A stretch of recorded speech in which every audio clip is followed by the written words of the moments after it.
I'm Kevin Benedict, Senior Analyst for Digital Transformation at Cognizant. I want to thank you for joining us today. I have the privilege of spending time with Susan Parker. She is Executive Specialist, Special Projects. Executive of Special Projects for the Mercy Ship. And if you don't know what the Mercy Ship is, look at the links and look at the video below here. It's incredible work that the Mercy Ship, a hospital ship, does. Talk to us about that. What is the purpose of the Mercy Ship, Susan? Well, the purpose of the ship is to bring specialty surgical health care and dental care in places where it is not accessible, either because the finances aren't there for the individual or it simply doesn't exist. So we're going into failed states. We're going into places that have had civil war. We're also going into places that have maybe relative peace, but they just haven't been able to get their health care up to a place where they can take care of their people appropriately. So this is a giant hospital ship. Yes. How many people is on the ship? Well, we're 8 decks, about 2 football fields long, and there's 400 crew on board from 35 400 nations. crews. And this is a specialty surgical ship. And how long have you been on the ship? 27 or 28 years, somewhere around there. 27 years on a ship. Now that's a long time. Yep.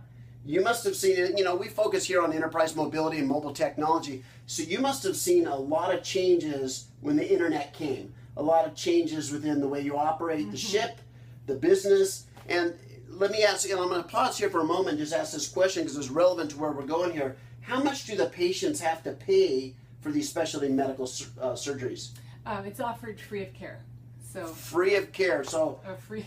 yeah, the service is Free of free charge. to them. Free of charge, yes. So all 400 Yes. staff on this giant ship providing specialty surgery, no cost to the patients. Yeah. That's incredible. So talk to us. 27 years ago, how was communication different 27 years ago than it is today? Well, when I boarded the ship, we communicated via telex and landlines that were hooked up in each port that we went into. So you'd pull up to a port, they'd plug it in. Yeah. Okay. And then when we would sail, we would cut those lines and we would be completely without contact except for the radio that our captain would have for emergencies or to contact the Coast Guard. So if you weren't on the ship and you wanted to talk to somebody on the ship, you had to call the captain on a radio. Oh, yeah. Yeah. That's incredible. So walk us through the evolution of communication on the ship. So from telex, we went to fax. That was really exciting. So then you could write each other and fax a letter to somebody? Yeah. Our phone calls were about $2 a minute from Africa back to the U.S., so we didn't use that very much. And then we had, after a while, we got email.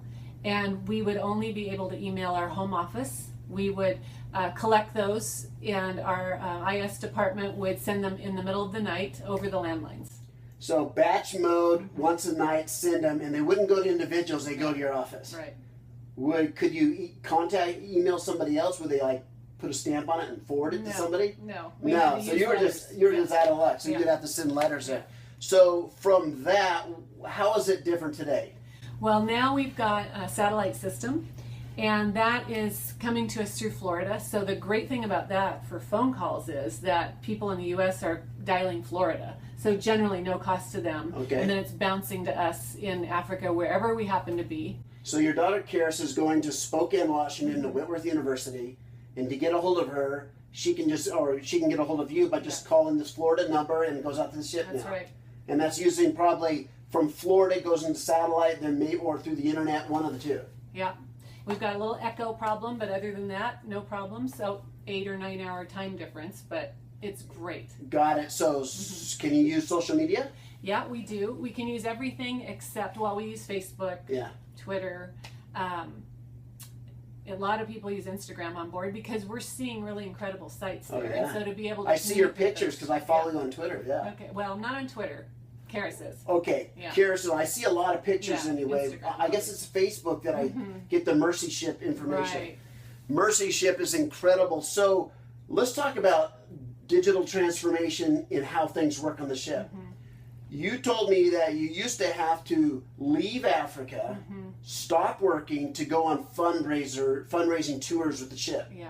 So you'd have to stop working, stop serving the patients, go to various places to raise money by having the ship go to ports, do receptions, all kinds of things like that. We kind of saw ourselves as modern day Robin Hood. Yeah. We would go to the rich, and we would, Europe in our case, sail from Africa. So we were only doing surgeries anywhere from 3 to 5 months, and then our cargo holds would be completely depleted, and we would sail up to Europe, and we had sent advance teams to every major port city ahead of time. So lots of resources are going into this. We would sail to each of these cities 2 weeks at a time. We would host all of the medical community, and this was how we raised volunteers, because all of our crew are volunteers. So the doctors, the nurses, technicians, Yeah. everybody volunteers for the Yeah, time. so they would come, we would give tours to thousands of people, and this would raise interest, finances, pharmaceuticals would donate, we'd fill up our cargo holds, and then we would sail back to Africa, and we would start the cycle all So over. you would get the supplies, you would recruit new members to be on the crew, you would raise enough money to operate the ship, Yeah. go back to Africa and serve the people there. But you can imagine how much it costs to fill up a ship. Oh my. I mean, this is an expensive endeavor. It's not really that cost effective. And we are concerned with our bottom line, with the cost per person Oh, yeah. served. And so when the internet came into being and we really grabbed hold of that, we realized, or our leadership realized, we don't need to do this anymore. We can put offices all over Europe, and with just man them with a few people. And through the internet, we can raise the finances we need. And also, people now are volunteering without ever having seen the ship physically. Because they can follow you on Facebook, Yeah. they can follow you on all these different social media channels. They see you on TV, Right. on 60 Minutes Yeah. and other shows that have covered you. And people can share it. I know when I saw it, people started downloading Yeah. the YouTube. I could tweet it out to different people and share the information. So you're able to do fundraising. So how does that put you back in Africa serving more patients now? Yeah, so now we're online 10 months out of the year, which is great because that's what we were built for. is to So do instead that. of 5 or 6 months, 10 months serving patients. So the only time we're offline now is we once a year go into a dry dock or shipyard phase just to make sure that everything's in perfect working condition. Wow, now this is real life, how digital transformation changes something as significant to the world as the Mercy ship. Susan, I want to thank you so much for sharing with all of us. Thanks very much. And thank you guys for watching.